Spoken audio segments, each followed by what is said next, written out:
Wire spy universe की दूसरी picture आ चुकी है। मतलब उनकी माने तो ये उनकी सीरीज में 5वीं मूवी है, पर टेक्निकली आप हमें उल्लू ना बनाए तो ही अच्छा है। Pathaan was the first movie जो इस यूनिवर्स को जोड़ने का आइडिया प्रपोज करती है और टाइगर 3 उससे फोर्सफुली कंटिन्यू करती है। और फोर्सफुली क्यों कह रहा हूँ ये आगे डिस्कस करेंगे, पर पहले इसके फर्स्ट हाफ और इसके अच्छे एस्पेक्ट्स के बारे में बात कर लेते हैं। और बात करने से पहले मैं ये भी आपको बता दूं कि ये हमारे चैनल की टिपिकल मूवी रिव्यू की तरह नहीं होगी, इसमें स्पॉयलर्स होंगे और ये एक डीप डिस्कशन टाइप की वीडियो है। तो सबसे पहले मूवी की सबसे स्ट्रॉन्ग पार्ट और सबसे स्ट्रॉन्ग सीन की बात करते हैं, जो कि है इसकी ओपनिंग सीन। ये मूवी जब आप देखने के लिए बैठते हैं और ये शुरू होती है तो सीधे ये आपको जोया की चाइल्डहुड के पार्ट पे ले जाते हैं और वो सीन को इतनी अच्छी तरह से एग्जीक्यूट किया गया है कि आप इस मूवी के लिए बहुत ज़्यादा हाइप्ड अप हो जाते हैं। वो बेसिकली जोया की ओरिजिन स्टोरी को बताती है कि किस तरह जोया के पापा की डेथ होती है और कैसे Emraan Hashmi as a mentor Zoya को मिलते हैं। जब तक टाइगर मरा नहीं तब तक टाइगर हारा नहीं। इसके बाद भी एक अच्छी एंट्री सीन देखने मिलती है हमें टाइगर की, जो टेक्निकली ब्रिलियंट है, पर उसमें जो बचकाने डायलॉग्स हैं वो आपका मूड बिगाड़ देती है। एक्चुअली जिस तरह जोया की ओपनिंग सीन एक टोन और मूड सेट करती है मूवी के लिए, उसे अगर बरकरार रखा गया होता तो ही ज्यादा अच्छा रहता मेरे ख्याल से। थोड़ा फन एंट्री सीन है, भाईजान है, ठीक है, पर थोड़ा ओवर हो गया इस पार्ट में, पर फिर भी इट्स फाइन। आगे हमें फिल्म की पहली प्लॉट लाइन मिलती है।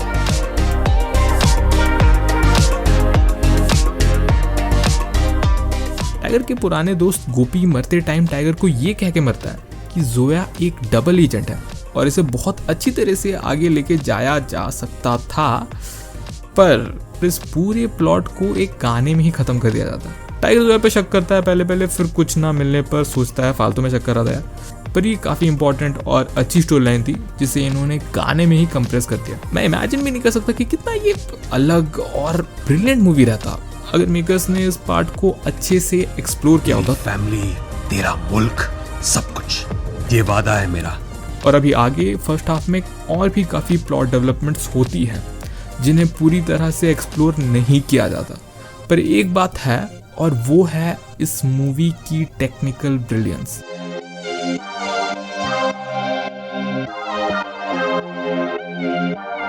इसकी हैंड टू हैंड कॉम्बैट्स बिल्कुल पठान की तरह ही काफी अच्छी तरह से एग्जीक्यूट किए गए हैं और इन फाइट सीन्स को मैं 10 बार भी देखूं तो भी वो थ्रिल इसमें रहेगी।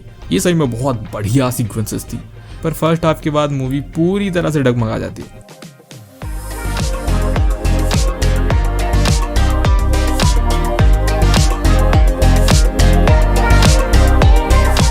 इंटरवल ब्लॉक के बाद मैंने ये एंटिसिपेट कर ही लिया था कि मूवी किस तरफ जा रही है, और ये बिल्कुल उसी तरफ ही जा रही थी।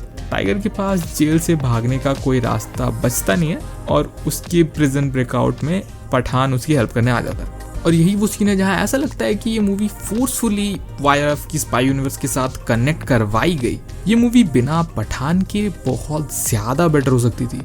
ये चीज साफ साफ पता चलती है कि टाइगर 3 की शायद शुरुआती स्टोरी लाइन में पठान का कैमियो कभी था ही नहीं, पर इससे पहले जो पठान मूवी में कैमियो वाले सीन को इतना अच्छा रिसेप्शन मिला, शायद इसके बाद इन्होंने इसे कर दिया कि यहाँ भाई यहाँ ये एक अच्छा सीन है, इसे रिक्रिएट करेंगे। हमारे मूवी में भी एक जेल ब्रेकआउट सीक्वेंस है, उसमें पठान को घुसा देते हैं और ये बिल्कुल ऐसा फील होता है जैसे इंटरवल के बाद कोई और ही पिक्चर चला दी हो। जो एक प्लॉट हैवी स्पाई थ्रिलर वाली टोन थी मूवी की, वो अभी एक मास एक्शन मूवी जिसमें 2 स्टार बस मस्ती कर रहे टाइप वाइब देने लगी। और उस पॉइंट के बाद मेरा मूवी से पूरा इंटरेस्ट चला गया और आगे कोई भी इंटरेस्टिंग प्लॉट डेवलपमेंट होती भी नहीं है। जहाँ फर्स्ट हाफ में इतनी सारी कहानी देखने मिलती है, सेकेंड हाफ में फर्स्ट हाफ का 25% प्लॉट भी नहीं है। और मैं समझता हूँ कि ये क्यों हुआ है। एक्शन मूवीज में लोग एक्सपेक्ट करते हैं कि एक बड़ा क्लाइमैक्स सीक्वेंस होगा, लाइक नॉर्मल टिपिकल 20-30 मिनट की क्लाइमैक्स की जगह एक एक्सटेंडेड 40 से 50 मिनट का क्लाइमैक्स सीक्वेंस होगा, और ये उसी को बनाने की कोशिश करते हैं ताकि क्लाइमैक्स ग्रैंड लगे। पर मेकर्स ने ये रियलाइज ही नहीं किया कि इस वजह से आपकी सेकंड हाफ को क्लाइमैक्स पूरी तरह से खा जाती है। कुछ है ही नहीं इसके सेकंड हाफ में, बस टाइगर भाई आते हैं, मारते हैं, इमरान भाई आते हैं और मार खाते हैं, पाकिस्तानी पीएम को बचा लेते हैं, नेशनल एंथम बजता है और ये एक्सपेक्ट करते हैं कि हम एज एन ऑडियंस इससे सेटिस्फाई हो जाए।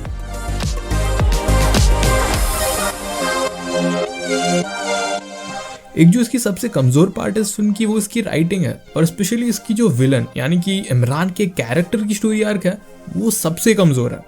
इमरान इसमें अपनी 3 अलग अलग टाइम में अलग अलग शेप और एज में दिखता है, और तीनों बार ही स्क्रीन पे एक बहुत ज्यादा चार्मिंग छाप छोड़ जाता है। पर इनकी इतने स्ट्रॉन्ग परफॉर्मेंस के बावजूद भी इस फिल्म की विलन आर्क काफी फीकी लगती है इसकी बुरी राइटिंग की वजह से।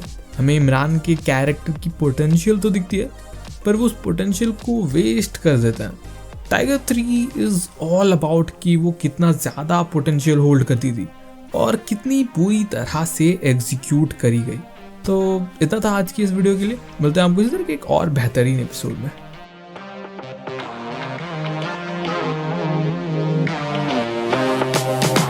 और क्योंकि कटरीना है इस पिक्चर में तो थोड़ा रोमांस तो बनता ही है जोया और टाइगर का।